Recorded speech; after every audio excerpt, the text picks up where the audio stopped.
தன் சொந்த சகோதரர்களால் நிராகரிக்கப்பட்டான் யெப்தா.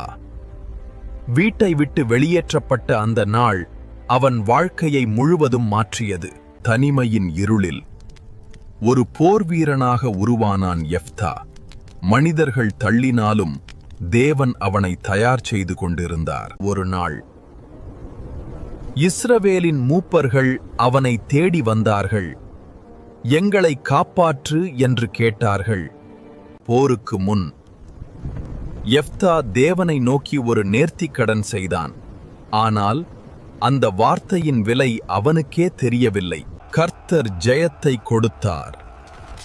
யெப்தா எதிரிகளை வென்றான். இஸ்ரவேல் மகிழ்ச்சியில் காத்திருந்தது.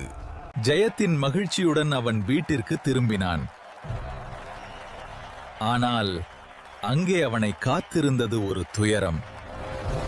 அவனை வரவேற்க முதலில் வெளியே வந்தது அவன் ஒரே மகள்.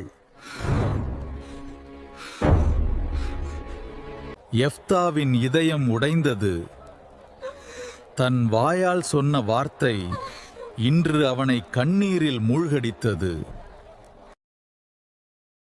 அவள் பயப்படவில்லை. தேவனுக்காக தன் வாழ்க்கையையே ஒப்புக் கொடுத்தாள். அந்த நிமிடம் வரலாற்றில் அழியாமல் நிற்கிறது. என் தேவா, உமக்காக நான் செல்கிறேன். என்னை தடுக்க வேண்டாம். மகளே, இதை நான் எப்படி செய்வேன்? யோசிக்காமல் சொன்ன ஒரு வார்த்தை ஒரு குடும்பத்தின் வாழ்வை மாற்றியது. ஆனால் தேவன் இன்னும் மனிதர்களின் கதைகளில் செயல்படுத்திக் கொண்டிருக்கிறார்.